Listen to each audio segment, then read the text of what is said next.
How Anthony Anderson became obsessed with green living, and in particular permaculture, is a strange tale. It can be said to include dumpsters, David Rockefeller, green smoothies, mushrooms in the forest, treadmills, peak oil, and George W. Bush. Through his search to protect his family from uncertain future and food supply, he has discovered that permaculture, and specifically the power of humanity focused on a positive co-creation, can literally bring the paradise planet back to reality. His vision for urban and suburban areas covered in food forest is far more attainable than most realize. Please help me welcome Anthony Anderson to the stage.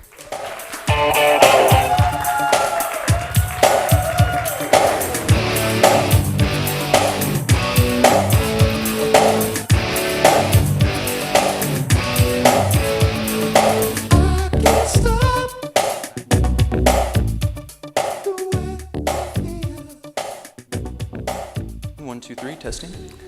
Very cool. Hello everyone, my name is Anthony Anderson, and I am here today to speak to you about permaculture. And I'm just curious, how many of you out there are familiar with the term permaculture? Okay, that's good, but I'll definitely explain it more in detail. So really, this is about paradise creation, and we're using that through permaculture. So first of all, I want you to sit here and just visualize paradise a little bit. Think about what paradise means to you, close your eyes, put yourself there, put yourself in that paradise garden or however you feel, and just see, like, what do you feel? Who's there? Are there little kids there? What are you eating? What are you doing? What are you doing to pass the time? And really just put that in your heart.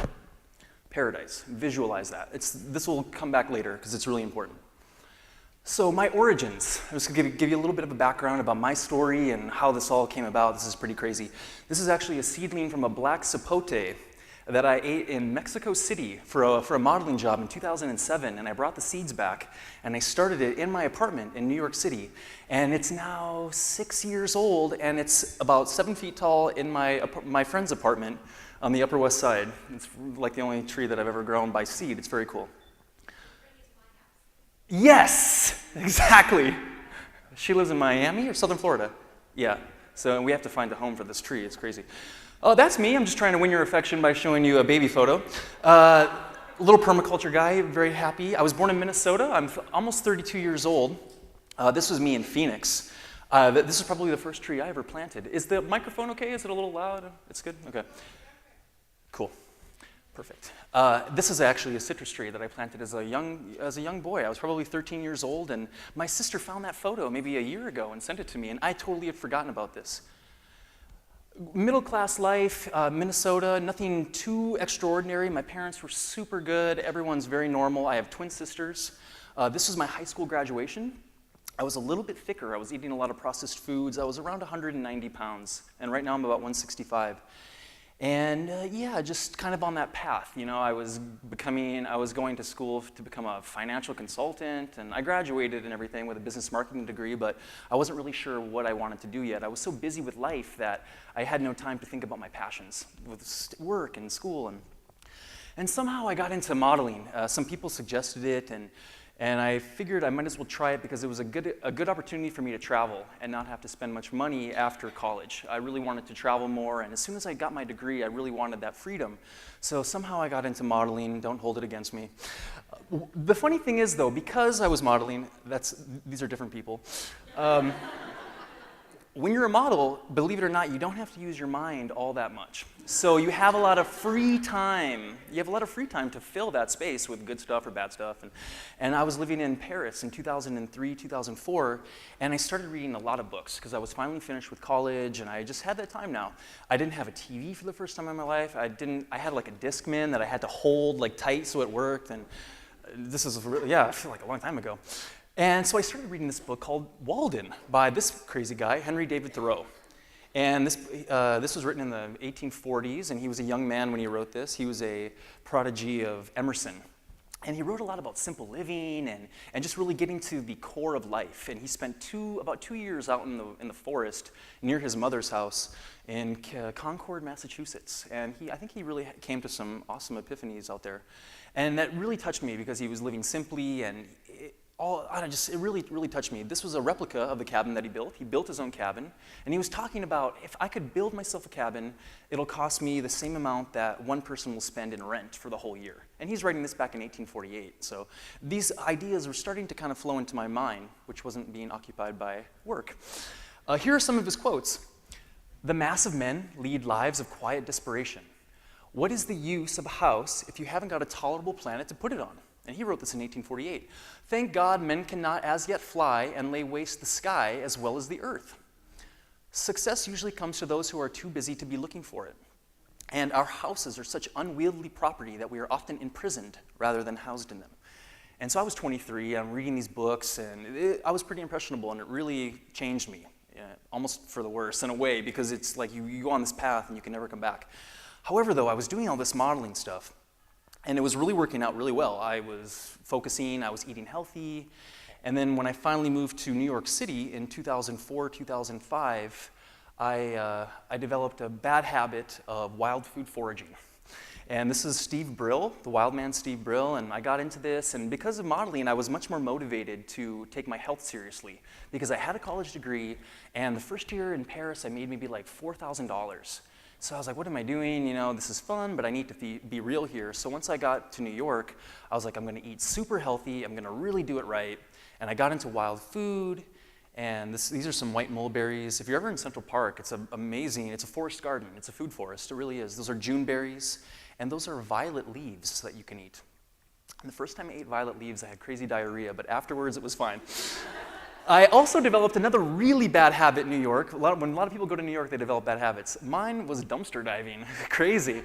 I ended up getting into dumpster diving I felt like a modern day hunter-gatherer, like a forager, and like the raccoon was my power animal, and I was like foraging in Central Park, and then I would go at night in front of these organic health food stores and just, this is my friend, and she came to visit one time, and we just took some photos, because I had never had a photo of myself doing it, so I took some photos of her.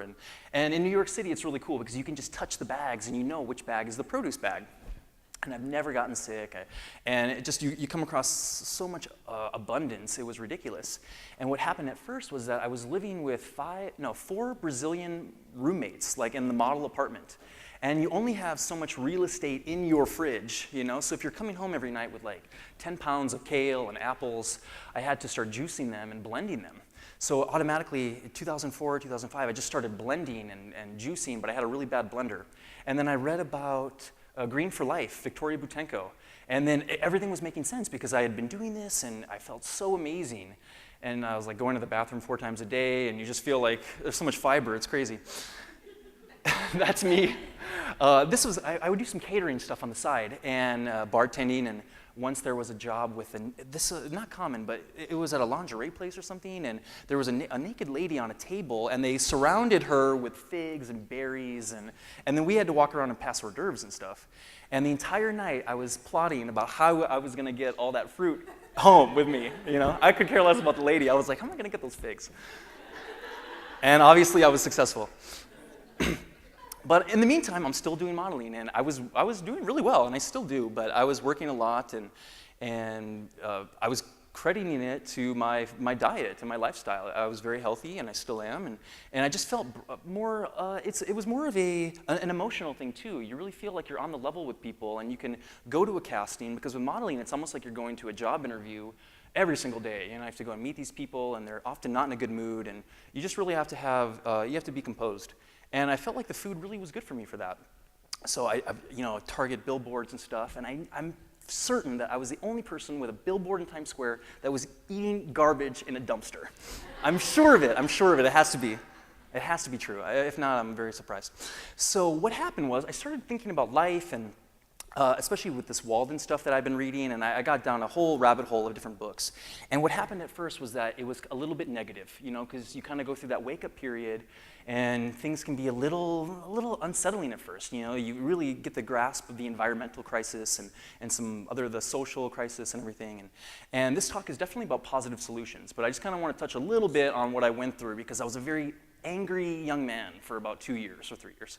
And some of it, I kind of thought it was because I was a vegan, so I was really hating on a lot of non-vegans, and like I would come back from my dumpster diving thing, and I would see people like on the sidewalk or eating dinner, and I just felt like they were so weak. I had like this reverse it's almost like a superiority complex that I was living like that, and they were still soft, and they had to eat at restaurants, and it was funny. But so I came out of that, luckily, and I started thinking, what can we do? What can we develop? How can we create a lifestyle that isn't so, bound by those rules of society? And at first, it wasn't really about gardening or anything. It was more about freedom and just designing a life that can provide more abundance and provide more freedom. So then I was always thinking, like, maybe if I built like a cool house or like a little eco-village thing, my friends could come and like stay there, and they wouldn't have to pay any bills, and they could just focus on their art or whatever they feel like doing. Just making sure my fly zipped. Thank you. Just checking. So I was like, okay, this is good, like making sense. And then because of the health food and the raw food, and I have to give a lot of credit to David Wolf for this because he was talking about wheatgrass on the best day ever, and I was thinking, okay, this is making a lot of sense. Growing our own is probably the best thing we could do. So with this paradise lifestyle, it's much more than gardening. Gardening is one little piece of it. It's almost like organic gardening on steroids in a way. That's what permaculture is. But I think of organic gardening as like a small little thing, and then permaculture is like designing a landscape. And I'll go into that a little bit later. But actually, I'll go into it right now. Creating a habitat that provides all or most needs. You're literally designing a habitat for yourself and your family and your loved ones and your friends. And then that's the beautiful thing that we as humans can do with our tools is we can create habitats and we can shape our environment. And we can either do that negatively, which we have seen, or we can do it so positively, and it's so easy to do. And then really just cultivating a lifestyle that's centered around the paradise idea. Thinking, okay, I'm an angel. I'm gonna live like an angel. Everyone else around me they're angels, so I'm just gonna live like that. And I'm gonna eat healthy food. I'm gonna just live in paradise. And it has to come from the inside first, but you can really start cultivating it quickly. And then, a lifestyle of abundance, health, and purpose. When you're creating the space and you're co-creating it with nature, it can be kind of heavy, because you're actually like really doing something beautiful. These are one of my earlier drawings, like in 2005, and I would really recommend that if anyone's interested in this, just to start sketching out some stuff and seeing what it feels like, and it's really good to put it on paper. It's just like how they say write your goals down, and like literally write them with a pencil. And I think I was making it become real. And actually, my garden is somewhat laid out like that now. It's pretty cool. So coming from that negative space, it was really debilitating. I just felt judgmental. I didn't have a lot of friends because of my diet. I felt like it was a very exclusive diet, and it was weird because I wanted to hang out with other people, but I wanted to be very strict. And then what would happen was I would probably crash maybe once or twice a month, and just eat like the worst food all by myself. Finally, when I'm going to eat this food, I do it alone in my apartment. And then I actually developed an eating disorder. It's crazy. I was mildly bulimic for about 2 years. And who would have ever thought that would have come from trying to be healthy? But you get this paradigm in your mind that everything is super toxic, So when these cravings come in, and I was definitely an emotional eater. I was living in New York, kind of lonely. I was in a long-distance relationship, so I would go towards food. And I would always go towards the bad food because at that time I was still too cheap to buy organic snacks and stuff. I was really trying to save my money because I was thinking about building these gardens and everything. And if I would book a big job, I would buy myself like a jar of vitamin mineral green or something. That was my reward. Even though if it was like $50, that was my big thing. A big turning point for me was actually going to the Republican National Convention in 2004. And this was kind of like this was really good for me to see. And I drove out from Minnesota, and I thought there was going to be riots and stuff, and I just kind of wanted to see it. I'm not a Republican by any means, but I really wanted to see the action. And I was kind of into green anarchy at the time, like kind of this anti-civilization bent and all this stuff with George Bush. And you can see one of the flags, like the rainbow flag, it says, "Say no to the Bush agenda." And I really have to thank that man. I think he is a saint, and he doesn't even realize it, because he lit a fire under so many people's butts from his unconscious acts. And I think he's just an employee, really, but he was kind of the center point, and I remember going to the gym sometimes, and if I had like a few more push-ups or something, or pull-ups, I'd be like, I hate George Bush, I hate George Bush. Like, I was like, you probably see me sweating here. And I just couldn't, he was my omega, He was my focus. And I realized later that it's not really him. It's much more bigger than that. And you can even see the current situation. It's not really all that different.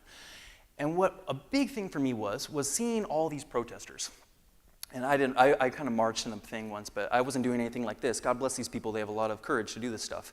But I was like, what are they doing? Like, are they really accomplishing anything? Is there anything really happening here? Like, why are they're just laying on the ground? And I get what they're trying to do. I'm very cool with that. But I just thought, like, what if these people were to become positive creators?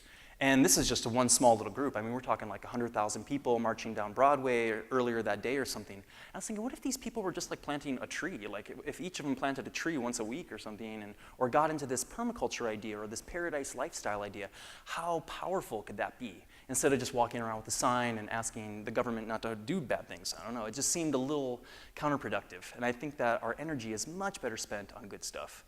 There's our friend right there. I really think, he doesn't even know it, but he's woken so many people up. It's crazy.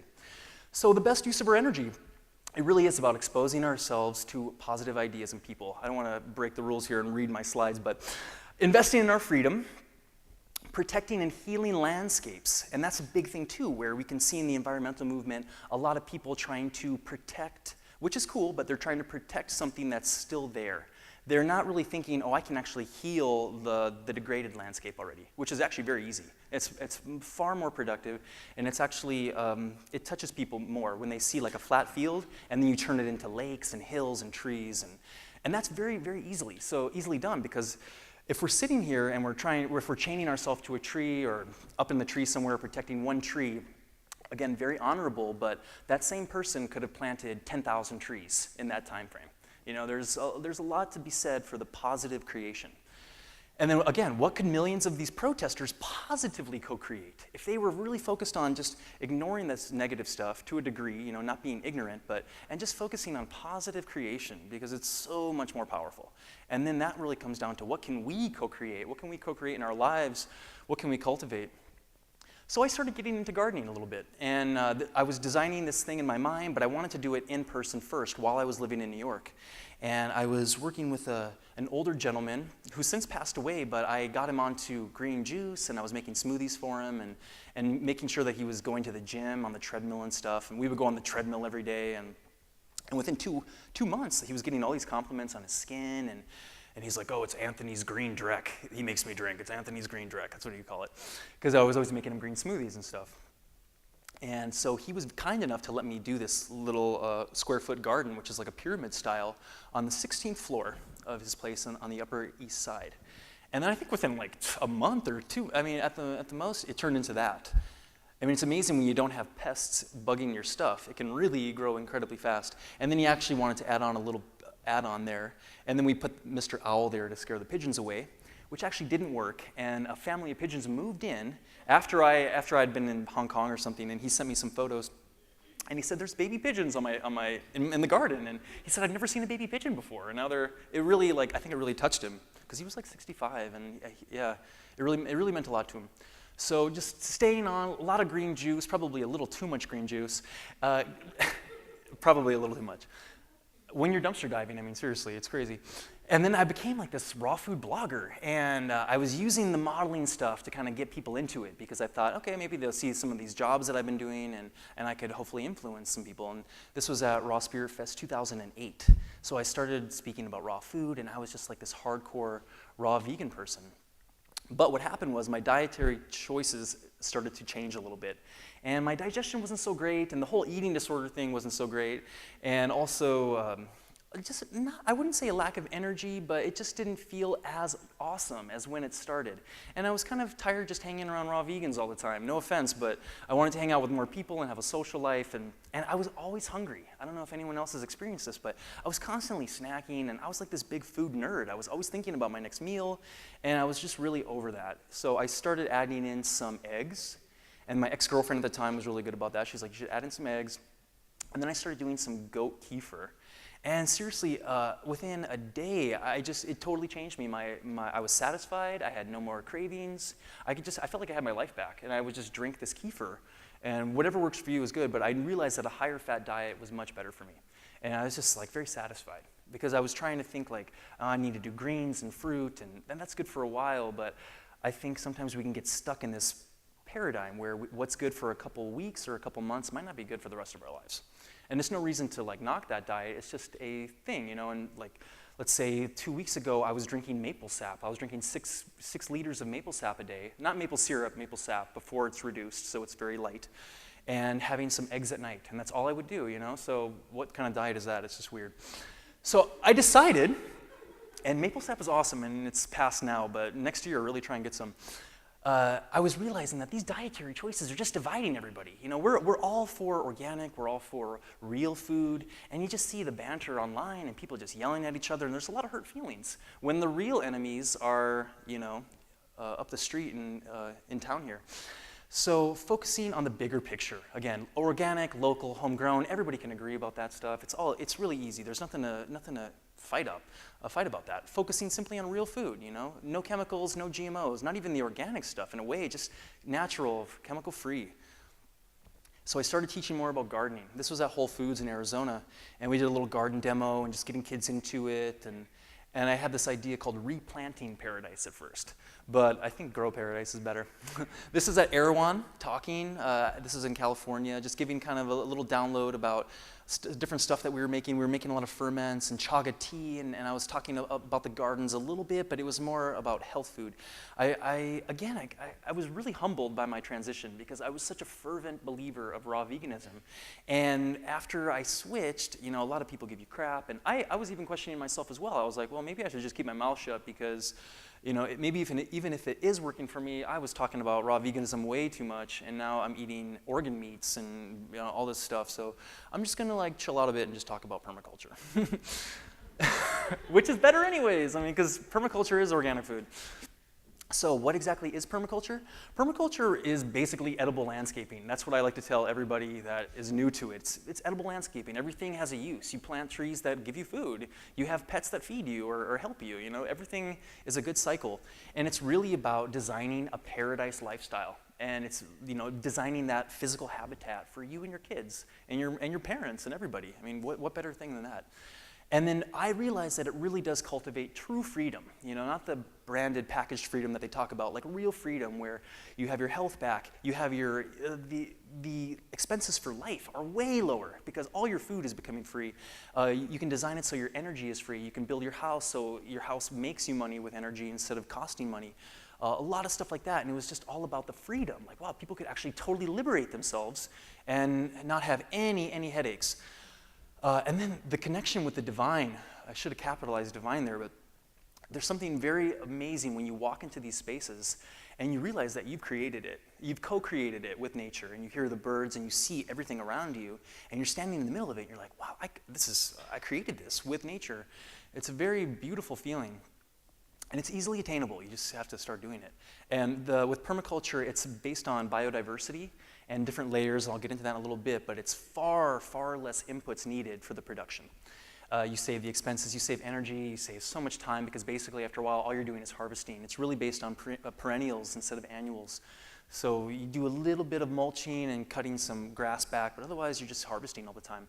And it truly is a living grocery store. And that was my whole thing. I was going to plant a living grocery store across the road from my parents' house, right there. My parents' house is in the bottom corner. And we live in central Minnesota. There's a lot of cornfields around us, but luckily we're in a pretty big wooded area. And this was this lot that someone had actually cleared maybe, I'd say about 10 years ago. And they were going to build a spec house there. And my dad is very xenophobic in a way, like, who wants a neighbor right there if you don't have one? So somehow, by fate, they ran out of money. And they didn't do anything. And as soon as they were willing to sell it again, my uncle was kind enough to buy the piece for $14,000. All of these lots originally were $6,000 for 2.5 acres. So, I mean, my gosh, you could have just had the whole dead end there. And we're on a dead end, so it's really nice. So he bought it for 14.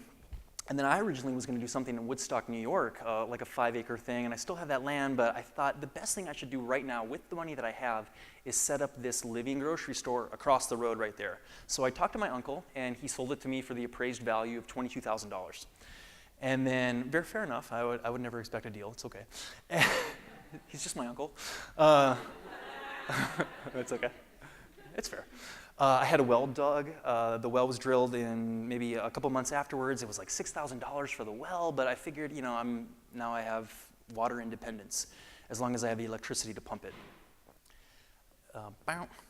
This was last year. It's not as good of a photo, but you can kind of see the difference in the summertime, and I put my greenhouse. I wish I could go back to that original slide because you can kind of still see it. There's a teepee on top of that deck there. I built a 35-foot octagon-shaped deck, and there's a teepee right in the middle. And originally I was going to do a yurt, but yurts are like $10,000, and the teepee is $2,000. So I thought maybe just for now, since I'm traveling, I'll just do the teepee. And I was very happy with that. This was the first year that I started this garden. Their excavators came in and they kind of like leveled everything out a bit. And I would have done things much differently now that I've learned a lot more stuff since then. This was 2008. But, it was cool. It was looking good, and it's very like cut in. It's like a nice little protected spot. And then this is probably 3 years after that. So like I built the greenhouse, and then all the raspberries came in, and raspberries are so great because they just fill up very fast. If you ever have a space that you want to fill quickly, raspberries, especially with a lot of water. And that's the front of the greenhouse, and my teepee in the back. I live there in the summertime when I'm there, but I'm unfortunately not there all the time because it travels. And there's another shot of the old garden. I had some beehives underneath I've had a lot of bad luck with bees though. I don't know. This was what it was like. I was doing some raised gardens, square foot gardens, raised beds, and the soil was just kind of like rocky and nasty. It wasn't really, because they were still bringing trucks in to build that deck, so I didn't want to plant anything quite yet.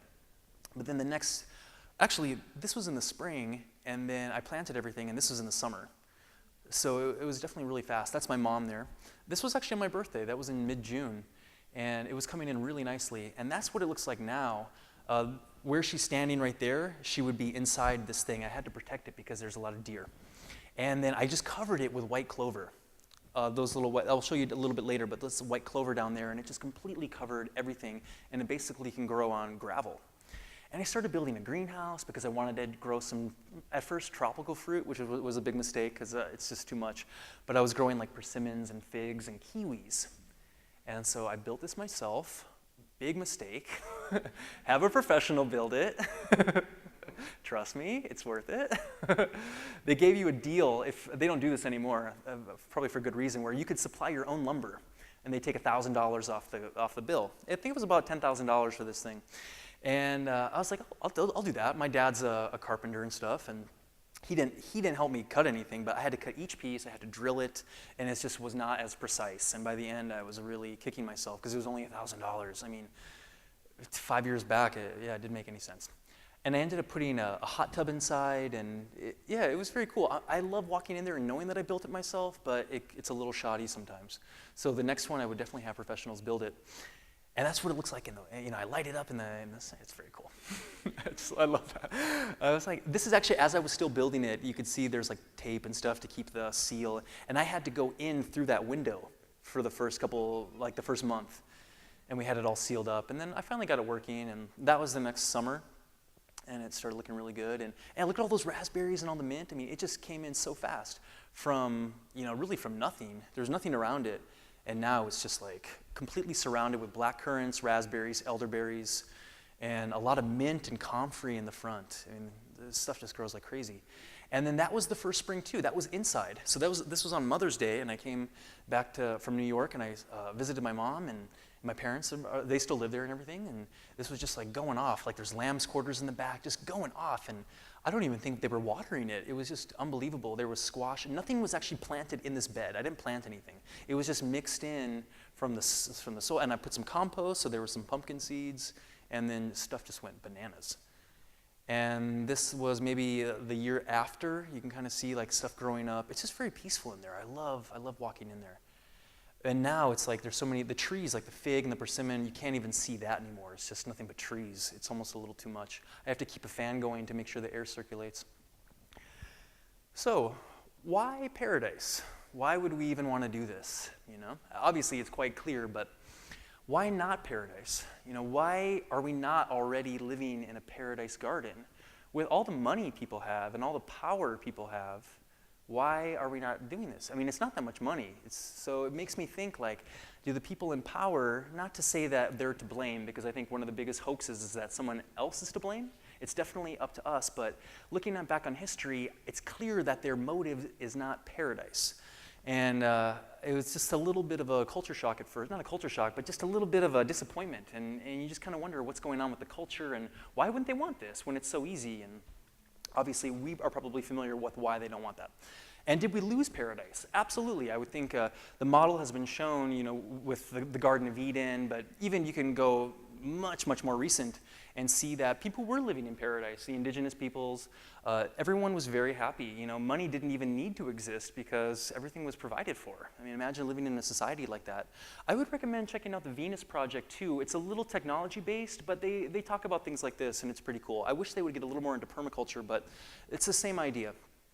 Do we even deserve it? Now, this is a good question. I think a lot of people probably wouldn't even consider this. Or maybe they feel like they're not worthy of living in the Garden of Eden. I don't even want to say the Garden of Eden because it has so much connotation with Christianity or something, but this paradise idea, like, do we even deserve it now? If we do deserve it, then why aren't we doing it for ourselves?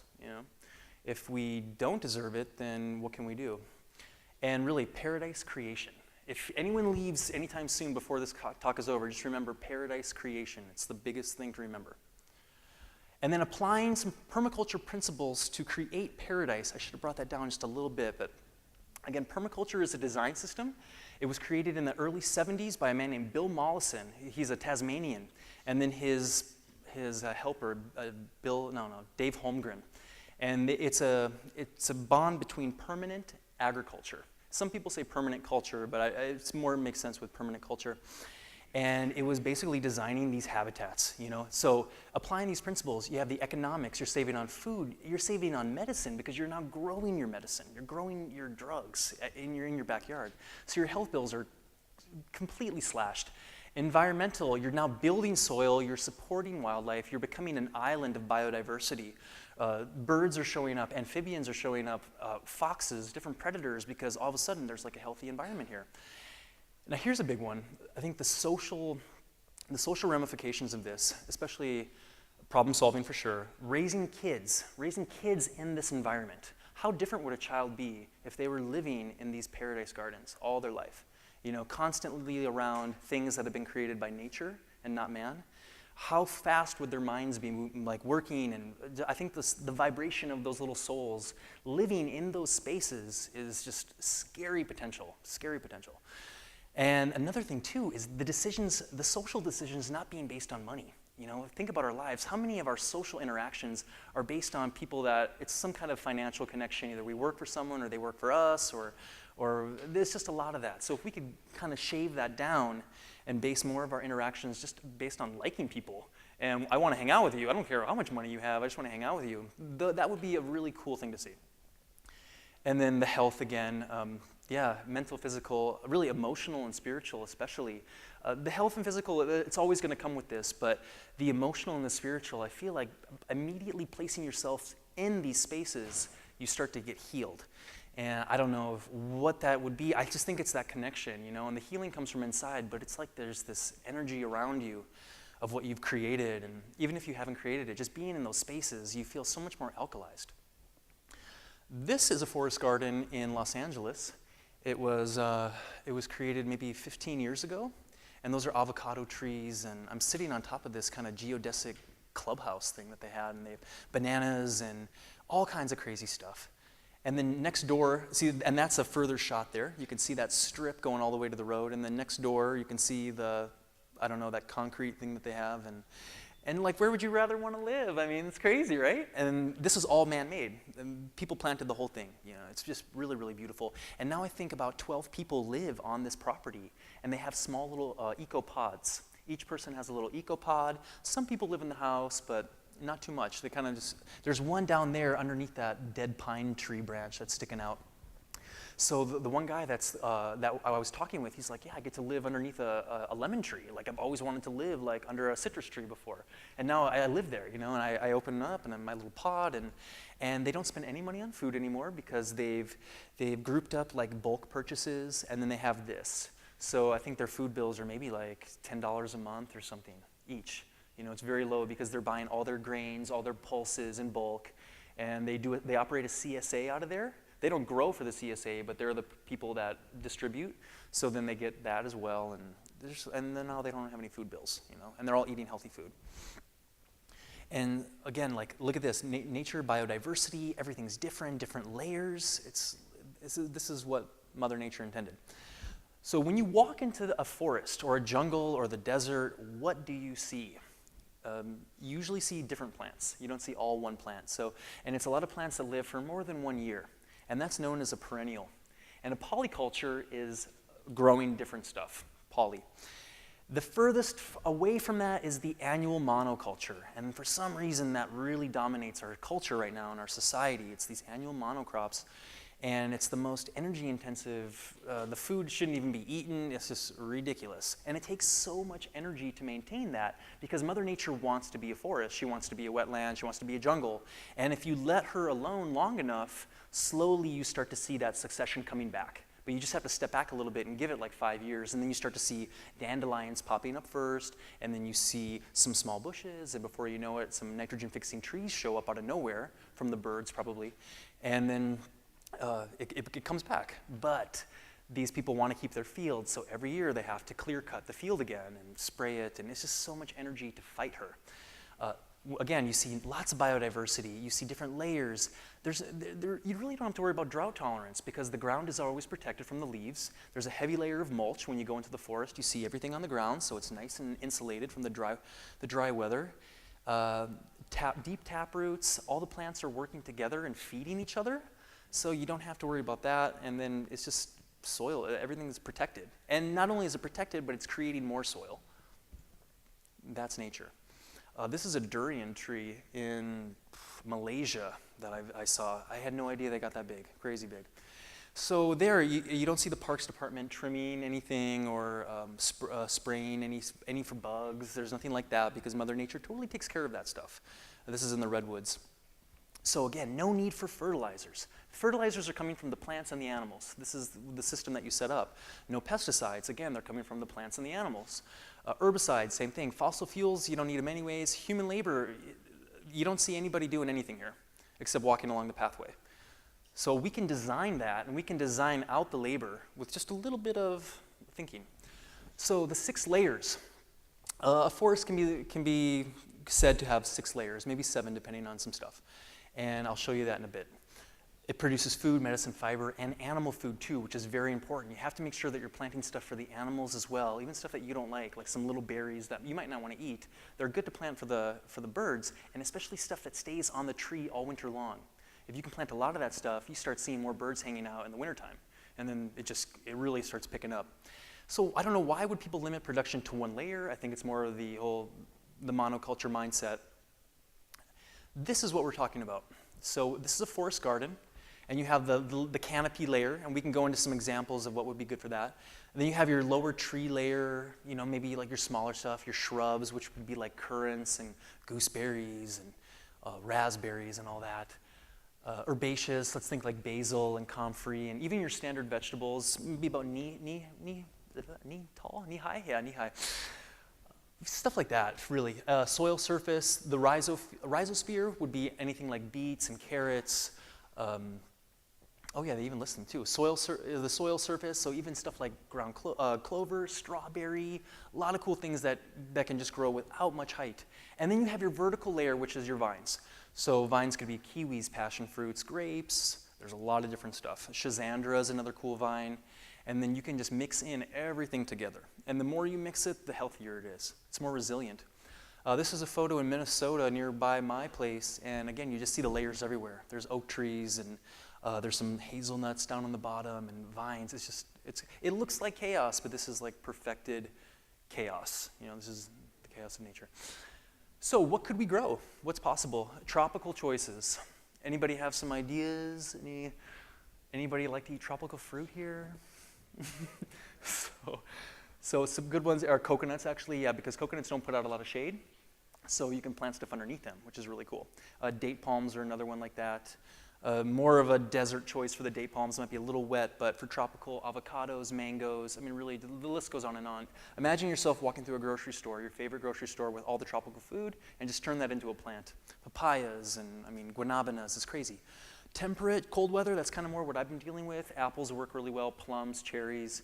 Peaches are great, just keep mixing them. If you have 50 peaches, then you're gonna have some problems with insects. But if you have 2 peaches and 2 pears and 2 plums, there's really no chance for anything bad to happen because you have such a rich biodiversity that all of your friends, the insects and the birds, are handling everything for you. So you don't have to walk around with your spray gun and do anything. Other stuff is, raspberries do well, really like blueberries. There's a new berry that's been grown in China for a while called the hascap or the honeyberry. And I've noticed the deer don't like to eat them. And they're getting really big in Canada now and Japan, the hascap. Some good desert choices are like goji berries, aloe vera, prickly pear cactus. When I was living in Phoenix, I was eating prickly pear cactus fruit all the time. If you drink too much of the juice, it'll really flush your kidneys out, and you'll have very sore kidneys for about 24 hours after drinking a lot of prickly pear cactus juice, so just be careful with that. Even the nopales, the pad, will get you in trouble, so be careful. It's very cleansing. Other carob's a great one, mesquite pods, citrus is good for the desert, and when you're designing it, it's much more non-desert-like because you have mulch, and you can put in some irrigation, and the trees will trap moisture and give off moisture, so you don't have to worry that much about watering. So instead of fighting nature, just observe her model. See what she does. Walk out into a forest and notice everything. This is a good little homework project. See the ground, see the insects, see the birds, see the worms, see all the different plants, and then just keep modeling on that. And then some food forests of the past and present. This is nothing new. People have been doing this for a very long time. I don't think we'd be around today if this hadn't been happening up until the last 200 years. All of our ancestors lived in food forests. That's the only way that you could live because all of your needs were there. You didn't have a doctor to take care of you. You didn't have doctors to, you had to have healthy kids. This is very important. You had to live in a beautiful place. Otherwise, what's life even mean? So there was a lot in the western coast of California, and this is a really good example, but they were designing like oak savannas. And they were, every 3 years, they would burn the ground to put out the Douglas firs because they were trying to keep the Douglas firs low and the oak trees high because the oak trees would give all the acorns and they would just live off of acorn flour all winter long and then berries and stuff. But now that they're gone, their food forests were destroyed and they're not there anymore, all the Douglas firs are very, very tall. And Douglas firs are actually a weed in a way. It's not as useful as a tree. And people use it for lumber, which is cool, but it's actually a really big weed. And the natives knew that, and they wanted a more useful plant, and that was the oak tree. So, if you would have gone back to California 200 years ago, you would see oak savannas everywhere instead of a lot of pines. The pines just came back. And this is an apple orchard, So think about this when you eat non-organic apples. This guy's fighting nature because he has all of his trees, they're all the same, and they're all in a row. He has just grass below. There's no other kind of insect-attracting plants, and now he has to spray everything. And then people have to eat that stuff. And then paradise includes animals. Are we good on time? Yeah, okay. Are you kidding? Oh my God. Paradise includes animals, everybody. Pest management, plant fertilization, providing food for other animals. They pollinate. You can have wild animals and domesticated animals. More the better, really, to a certain extent. They can do some damage. They have to be managed a little bit wisely, especially chickens and goats and pigs, but they can be very useful. Now, would this guy be on those apple trees that guy was spraying? No, of course not. So that's my insect. He's my insect guy, and he's hanging out, and he works for free. I don't have to buy him. There's another insect guy. He kills so many mosquitoes for me, so I don't have to spray anything. These guys do a lot of damage. They were eating scorpions. They would eat all kinds of those little roly-poly bugs, and then I would feed them prickly pears. And I would feed them wheatgrass, and I would grow wheatgrass trays and then give it to them, and then they would just like hunt around, and oh my God, they loved it. They loved it. And then they feed you. It's awesome. I was like, why are these dogs? How did these dogs get the free ride? You know, these dogs aren't doing it, or even cats nowadays. Here's a goat eating like thistles and nasty grass, and then they turn that into manure for your garden, and then milk if you want it. Here's our cat in Minnesota. His name is Lazarus, and he eats a lot of mice that might be damaging the trees. Here are the dogs in Arizona. You know, they might scare coyotes away. They were protecting the chickens. It took them a little bit to get used to it, but then they were cool with the chickens. Here's a little chipmunk friend that I would feed. I would just put a bucket of sunflower seeds, and then he would take them, eat them obviously, but he spreads those seeds via manure, not so they can grow, but he's transferring the fertilizer. And then he feeds stuff, and there's a baby robin. I've never seen a human in its life. That's how I was able to get so close to it. And it was just staring at me, and I tried to feed it a worm, and then something was wrong, and it didn't like it, and it made a crazy noise, and 3 birds started attacking me in my garden. 3. I was like, so what's going on? A neighbor didn't like that either. There's a different kind of bee. It's not a honeybee, but a different kind, maybe even like a bumblebee of some sort. There's a honeybee that was in Arizona on a purple basil. Oh, I got that photo. I have had some success with bees. I mean, we were harvesting pollen for a while, and my dad was more responsible for that, and sometimes I felt like maybe he wrapped them up too tight in the winter. I don't know. So getting started, sooner is definitely better. I mean, really, the price of land is only going up, so if you have something, you can please do it now if possible.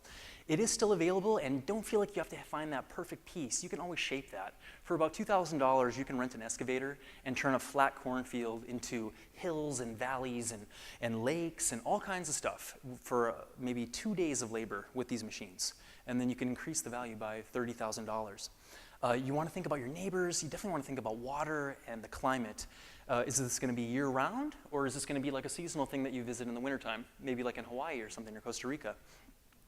And then make sure when you do start, do the earthworks first, all the big things that need to be in, because if the earthworks are done right, then you don't have to water, because the hydrological balance is met, because the ground is holding all the moisture, and you're not losing anything, so you really don't have to water anymore, unless it's like intense veggies. Some great people to look into are Sepp Holzer. You can find them on YouTube as well. I just went to a Sepp Holzer event maybe a month ago. Very, very good. Ben Falk, Jeff Lawton, and Martin Crawford. 4 very, very smart people. And then a really awesome show, you can watch it on YouTube, is called River Cottage. Please watch this show. It's a cooking, gardening show, and it just changed my life. I mean, I'm so addicted to it. Hugh Fernley-Whittenstall is the creator of this, and it's been going on for 10 years, and they make so much money doing this now because they have people come and they do days at River Cottage. Oh, and make sure you watch The Man Who Planted Trees. And this is a story about a peasant living in France who lost his family, and he just started planting trees every day as he took his goats out. And then he created a 15-kilometer by 15-kilometer forest. And then all the springs came back, and then people were able to move back and live there again. It was in southern France. It was very dry.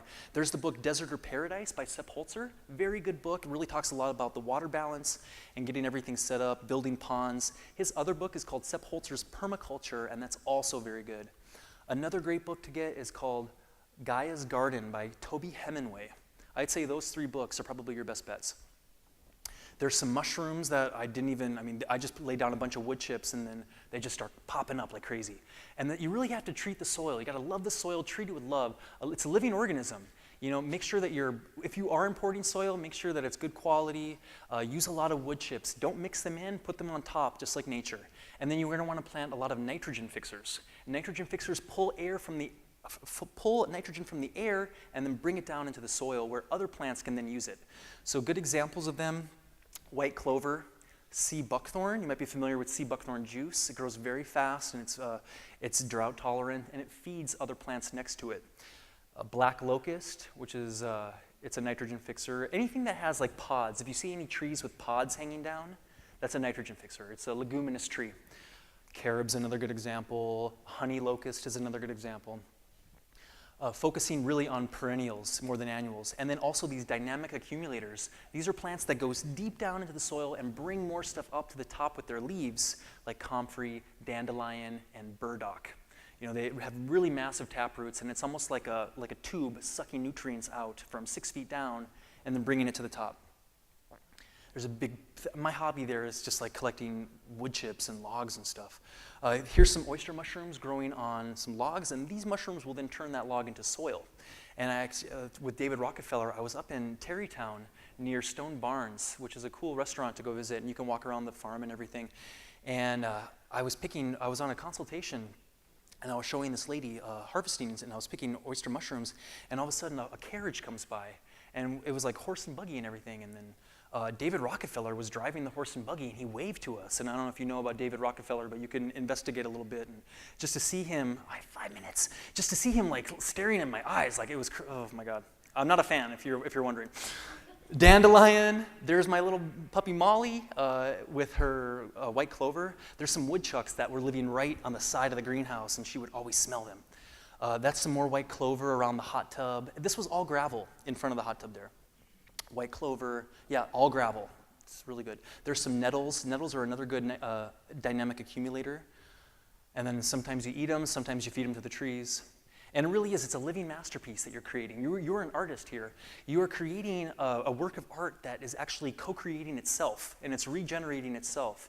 And I mean, what more beautiful than to create a sculpture that then lives on and shapes itself? I mean, and feeds your family, and you can live in it, and I think it's one of the most beautiful things. So because of all this, I started a project. I guess it's a company. It's not a nonprofit. I didn't go through the nonprofit stuff yet, but it's called Grow Paradise, and it's kind of just been me doing my permaculture stuff and talking about it. And I'll go around, and this was in Miami in December, and we planted like 5 or 6 trees. I'm friends with a guy at Whole Foods, and we teamed up, and we just went to the ecology club after school, and he knew them, and they were all good about it, and we planted a bunch of trees, and we filmed it. And it wasn't even a big deal, you know. It wasn't like we had to set anything up, and we just went there and planted 5 trees and hung out for the afternoon. I had some samples of superfoods and stuff that we were just handing out. And we did a project in Cape Town. I was there for modeling, actually, and I kind of like, when I travel, I like to do that and just keep planting stuff as I travel. So we bought about 20 trees at a nursery, and then our friend helped us load it up, and we just planted a bunch. No big deal. This was in New York. This was in California. This was in Maine with Frank Giglio. And then another thing too, I've always been talking about wild food foraging and spring water as well. And just trying to get people into that lifestyle, because it's more than just growing stuff. It's about like wild food, and it's about, you know, being an angel and drinking spring water. I'm a big fan of Daniel Vitalis and his spring water approach. It really did change my life. So again, our mission here, what are we here for? I totally believe that we're actually angels, and that people don't even know it, but we actually are. And some people are awakened to that, and they're living that truth now. And some people need a little more time. Maybe they need a few more lives, and that's totally cool. I'm not trying to rush anybody, but I really do think that we're actually all angels. And if we start living like that and just doing angelic things, thinking angelic thoughts, being nice to everybody, I think things would turn around very quickly. And did we choose to take on this challenge? You know, did we choose to come to this planet at this time?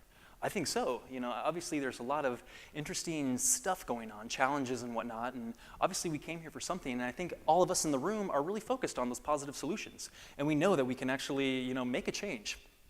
And then this idea of melding between heaven and earth, where you can't even tell the difference. You're living in this heavenly-like state, you're with people that you love, you're surrounded by plants and fruit and nuts, and everything is totally taken care of. That's about as good as heaven could ever be, besides flying around on a rocket pack, I guess. You could do that too, though. You could almost be an angel like that. We just don't have our wings yet. That's a bumblebee drinking comfrey nectar. How cool is that, comfrey? Plant more comfrey, and plant the Russian comfrey, because it gets much taller. So here's a quick action list. Get yourself into paradise creation mode. That's the best thing you can do. You don't even have to do much. Just start thinking about that. Think that, hey, I'm an angel, and I can start creating paradise right now. Planting trees, of course, you know, they're not that expensive. You can buy in bundles in the springtime.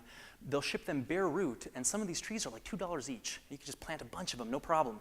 Supporting natural farming with your money around the planet. That could be buying exotic superfoods grown in X, Y, or Z, or that could be buying stuff from your neighbor. Just supporting natural farmers that are already doing it, especially if you can't do it yourself. Just be a part of that solution and support them, because they're already doing it.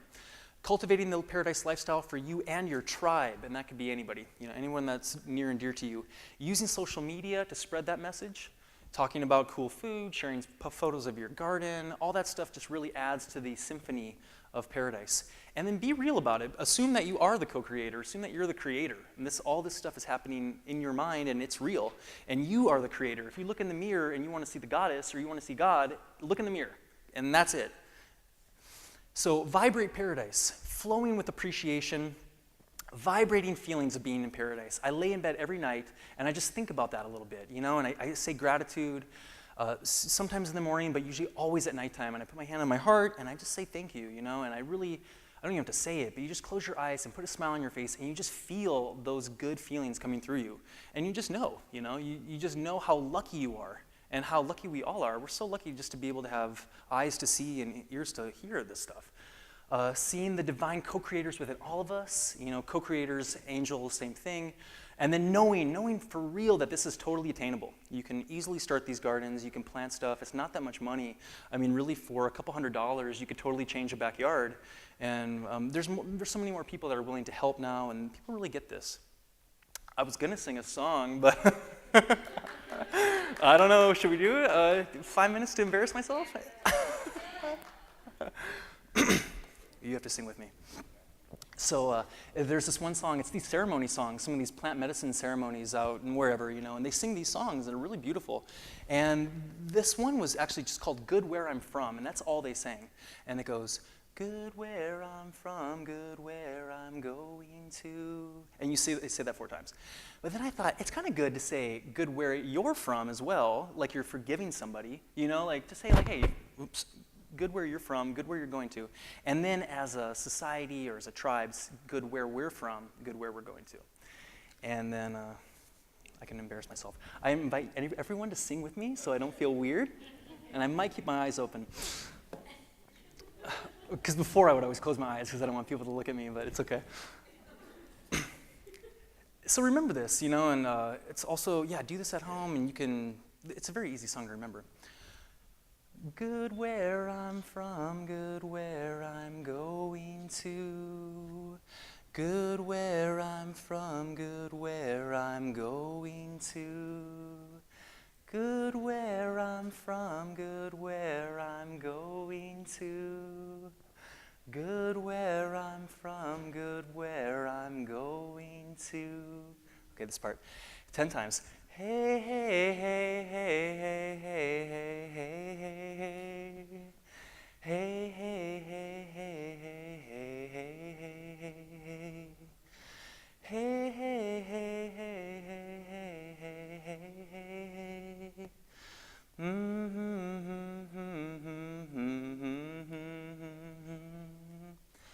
Good where you're from, good where you're going to.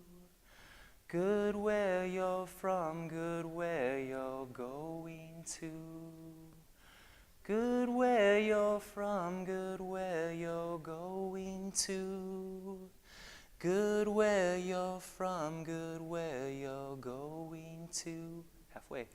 Hey, hey, hey, hey, hey, hey, hey, hey, hey. Hey, hey, hey, hey, hey, hey, hey, hey, hey. Hey, hey, hey, hey, hey, hey, hey, hey, hey.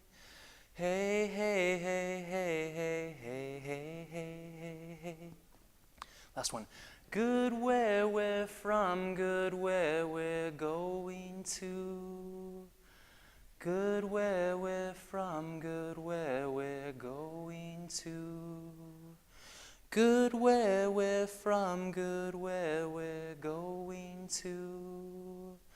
Good where we're from, good where we're going to. Hey, hey, hey, hey, hey, hey, hey, hey, hey, hey. Hey, hey, hey, hey, hey, hey, hey, hey, hey. Hey, hey, hey, hey, hey, hey, hey, hey, hey. Hey, hey, hey, hey, hey, hey, hey, hey, hey, hey. Thank you, everyone.